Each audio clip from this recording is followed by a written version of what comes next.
It goes with absolutely no surprise that there are obviously people out there who are now saying, please don't politicise the pandemic.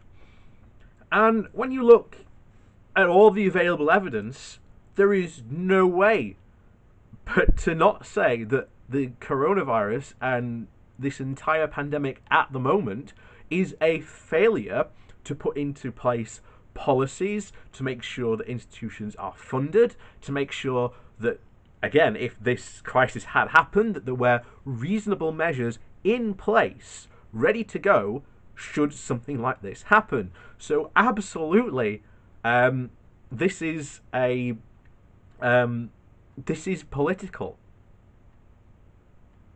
And again, it's the Tories' fault.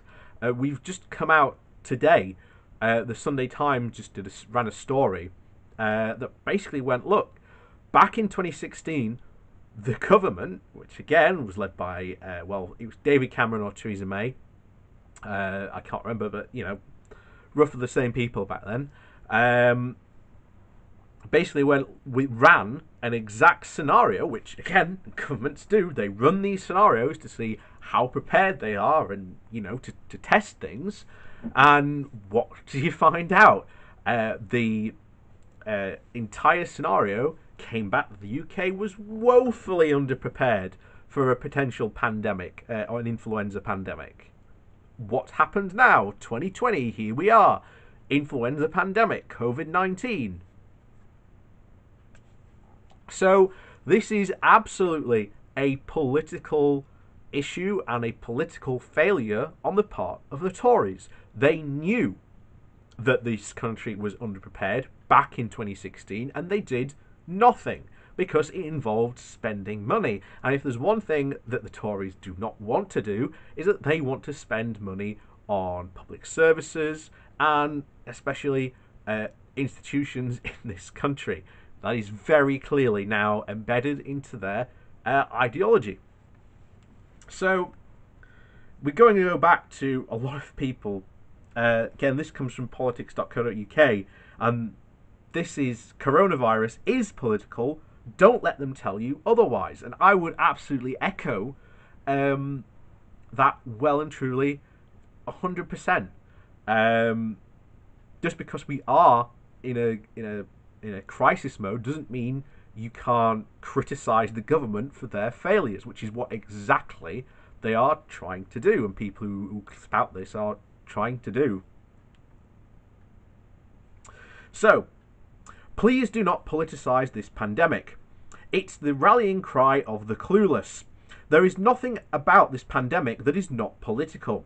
This is a health emergency imploding inside a vacuum of ideas, a disease transmitted by populist rhetoric, compounded by strongmen posturing, an external threat born of a series of geopolitical choices. It is quaintly traditional for opinion writers to find in national emergencies undeniable confirmation of what they have long advocated. Look across news media. This virus appears to simultaneously confirm that we were right to leave the EU and wrong to leave it, that capitalism works as does socialism, that Boris Johnson is hopeless and also Churchill. Let me buck this trend by telling you how wrong I was.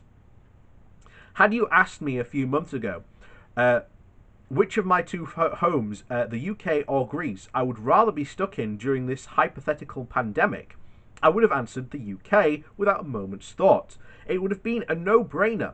The small, chaotic, disorganised, barely out of a financial crisis nation of my birth versus the economic giant and paragon of efficiency that is my current home, fabled for its people's affinity for calm adherence to the rules.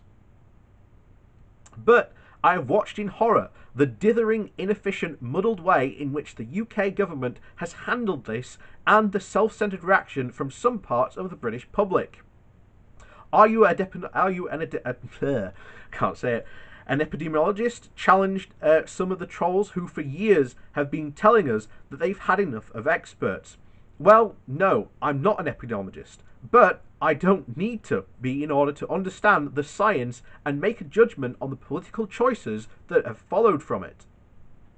It has been obvious to me closely following the news in both countries that the message in the UK has been vague, contradictory, and even flippant at times. Nonsense about herd immunity and taking it on the chin were replaced by half-hearted suggestions to wash your hands while singing, then eventually urging people to stay at home. Unless they can't. The UK is still not in full lockdown. A comparison of the timelines of infections and victims in both countries side by side with the measures they imposed is completely hair-raising. The UK had its first case on January 31st and the first death on March the 5th. It took another 7 days for the risk level to be raised from moderate to high. In Greece, the first cases were reported on February the 26th, and the very next day, a popular festival attended by 70,000 people, the Carnival of Petra, was cancelled and a huge PR campaign began.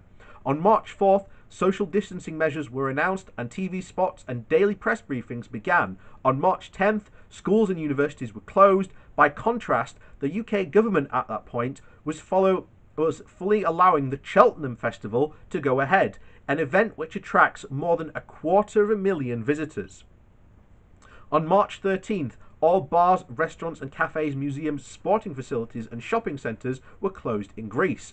On the 16th, all non-essential shops and public buildings were closed. Greece had 4 dead by that point. Partial school closures did not happen in the UK until March the 18th. Pubs, restaurants, clubs, gyms were not closed until the 20th, disastrously announced ahead of time so that everyone could get out for one last pint. By this point, the UK had around 30,000 confirmed cases and 177 victims. The UK has still not gone into a true full lockdown of the sort Greece has implemented just 10 days ago. In the last 14 days, the rate of infected new cases in Greece averages just 9%. In the UK, that figure is just under 18. That doesn't mean that things in Greece cannot still go to pot. People are beginning to relax, dangerously so, and to eye up the possible Easter outings and gatherings. The health system here is incredibly rickety, and it could be easily overwhelmed. The remoteness, which has protected many of the islands, could be their undoing if the virus spreads there. But at this stage, I can honestly say so far so good, and I cannot say the same looking at the UK's measures. It has been consistently behind the curve. Not to mention the procurement fiasco, which has resulted in the NHS workers having inadequate protective equipment. Not to mention the lack of testing in the UK, the thing the World Health Organization has said was the most key weapon against the virus from the start. Not to mention the joke of a government response to every challenge. We are ramping up efforts. This is the equivalent of a teenager saying, "Okay, Mum, I'm doing it." Even down to the very basic misconceived idea of having a different minister do the briefings almost every evening, at the time when all good sense would dictate people need stability of a constant point of reference. So no, I don't have to be an epidemiologist to know that the UK has cocked up its response to this in every conceivable way. And no, I will not stop criticising the government for it, because without criticism from millions of people, clubs, pubs might still be open today and our health system completely overwhelmed. And no, I will not stop politicising this crisis, because it is profoundly political. It is the consequence of a particular class of politician who feels entitled to rule without ever questioning if he is capable of ruling. There is no aspect of the political debate this virus does not challenge. Can a truly free market actually exist? Should the state be atrophied or muscular? Is an economy in the service of human happiness, or is it the other way around? Can self-interest and common good be reconciled? Does the welfare system provide adequate support? Is paid work what forces us to be productive, or does it take advantage of our innate need? What are the advantages of isolation versus globalism? What are the real key workers in our society? What is the role of expertise? And does the right to work life? Do we have a right to work-life balance? Can we consume less to save the planet? It seems to me that anyone calling for such a crisis not to be politicised is just nervous about examining the answers that they have given to these questions. The danger is that this will go the way of the gun debate in the US. Every time there is a mass shooting, there is a seamless transition from now is not the time to talk about it to people just want to move on from talking about it.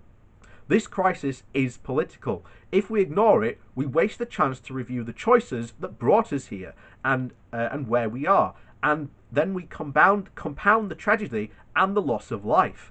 And I completely, absolutely, 100% agree. This was, by all accounts that we seem to know now, was very well known in advance and has been a massive failure for these people. And these are the questions that we just went through there we should be asking and should not stop asking. I really do think, again, when this is all over, there is an actual real chance for some proper political change and proper, proper get real stuff going in this country that we haven't seen for years, maybe. But then, we'll have to see. As I said, the biggest test will be, now, next May's local election. Will the electorate understand who has been responsible for this crisis, and will they punish the Tories at that ballot box? And more importantly, at the next general election, how badly might the Tories suffer for this? Because this will still be probably ongoing by this point. And one of the things that we must ensure is that there is an open public inquiry into the UK's response to this crisis. That is one thing that we absolutely must positively, absolutely get out there. We cannot allow them to, as they've done with so many reports recently, do the report and then just sit on it and then just quietly release it when it's all there's something else going on. Because there was the Windrush report came out a couple of weeks ago. How many people were aware that that got released? How many people are aware of the systematic failings within the Home Office that found?